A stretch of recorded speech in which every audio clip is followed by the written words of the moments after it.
The first day of training camp with pads went to the defense.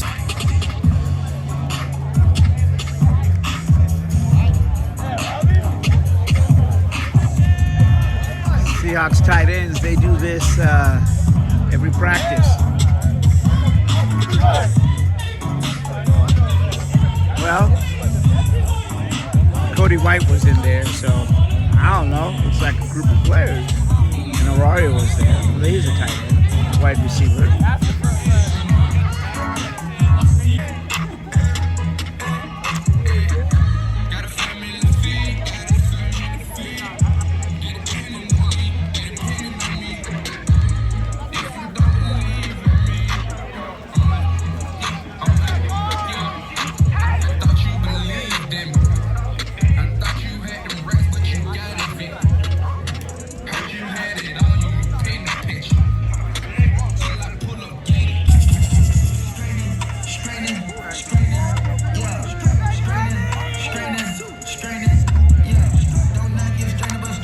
Seahawks, he was signing 33 Kaufman.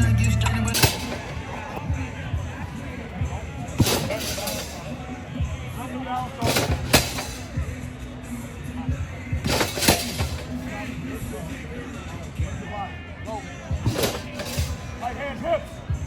Hips, let's go. Punch it.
Again, offensive line, they're working their leverage with Mike Jarrell. All right. You heard the coach. He said 2 shots each. Here we go. Here's a good one. Charles Cross, who we talked to.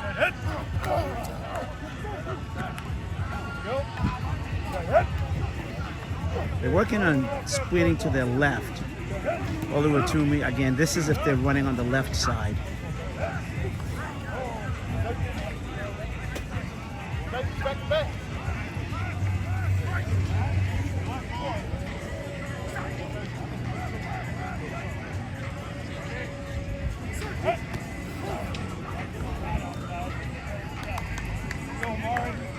Right,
looks like the linebackers lost the drill.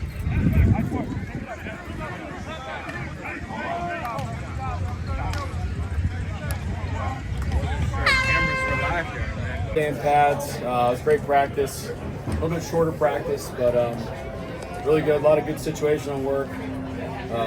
Both sides making plays. Same theme we've been talking about. Yeah, excited to watch the tape and kind of move forward. But this is a big week for us as a team, and I believe we're off to a great start. So, what do you got? It was a great play. Wish he put the ball away when he caught it. But yeah, I was asking, hey man, like, you having fun out here or what? Like, great atmosphere, competing. We're asking a lot out of him. He's playing hard, learning a lot. But good to see him make a play. Yeah, I think he's earning what we give him. I don't think we're trying to intentionally overload him. I think we're just going at the pace that he's able to pick up. So shout out to him and our coaches about getting him ready.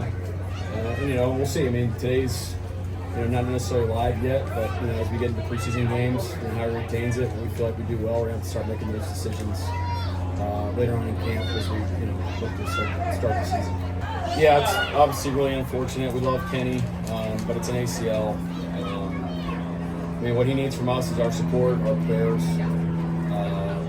It's going to be a tough road, but he's the man for the job, and thoughts and prayers are with him. But he's going to need our help. He's going to have surgery here pretty soon.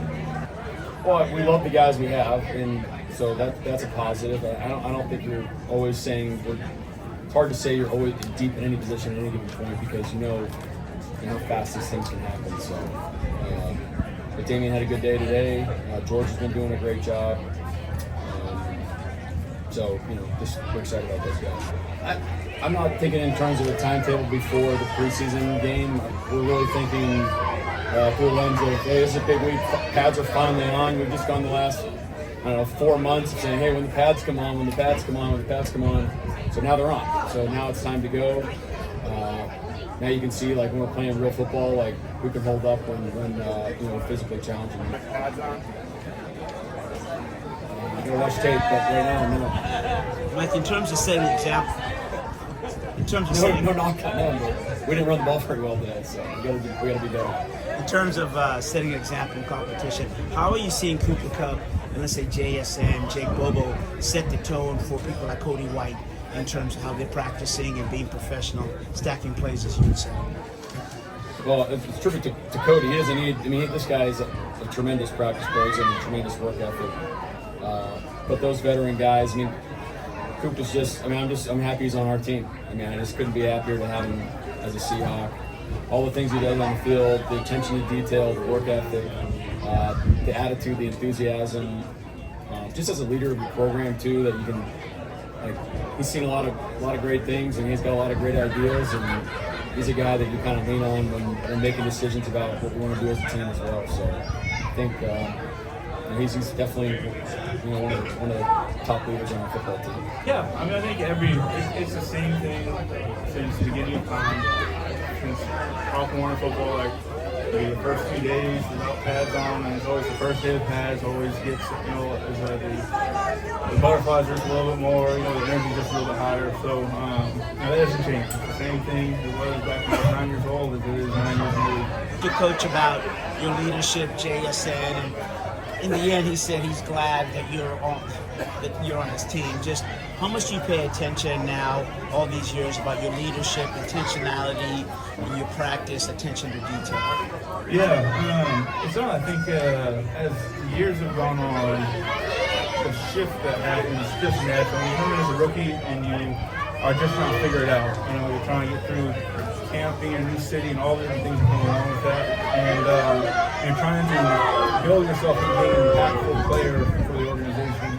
As time's gone on, kind of built this place. Like, I don't want to just be an impactful player. I want to be an impactful person. And if you're in the building, how can you bring all people along with you and go from have that shift that goes from being poured into by the vets and by the coaches and all these people, but also being able to share that back to all players and coaches. And the coaches here have been awesome about just allowing there to be dialogue that goes both ways between the players and and coaching and challenging each other in the right ways. So it is something that is very important, and something that Mike's done a great job of fostering here. Absolutely. You know, we always got to keep building off, you know, today, and each and every day just continues to be better, put in the work, and it'll show up.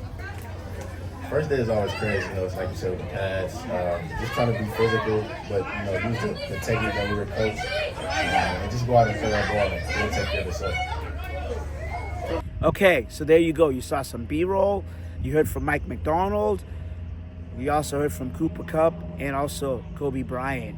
And as I said today, the defense ruled the day. And setting the tone for the defense was Nick Emanwari when he picked off a Jalen Milroe pass during the red zone portion when the threes were going against the threes.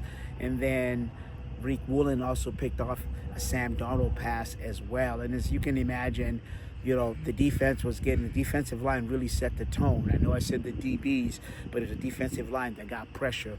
And Leonard Williams, Byron Murphy, DeMarcus Lawrence on the edge there, Boye Mafe, all were effective today in terms of how they were playing. Now, there was no Ernest Jones today. Him and Shaquille Griffin were both excused absences. Mike said that both of those players were fine, but family members were going through some things, and they were given excused absences to support those. And as far as the offensive line battle, it continues. Oli Oluwatimi, Christian Haynes, and also Jalen Sandell all saw snaps at center. And you know what? They're trying to get this solved sooner than later. That is the Seahawks coaching staff, because, you know, the preseason game is just mere days away, and what they're trying to do here is trying to find the best 5 combination that they can, get them together, get them to play as a cohesive unit. Now you can, you know, make changes later, but you need a starting point, and that's what I'm feeling here from the Seahawks in terms of what they're trying to do with the offensive line. Also, we had a Jody Allen sighting, the owner. She was here, you know, visiting training camp, and no, I'm not. She came to practice, she saw, and then she left. That's all. Can't read into that and won't read into that. All right, from the VMAC in Renton, I'm Asfida Mariira for the Cascadia Sports.net report.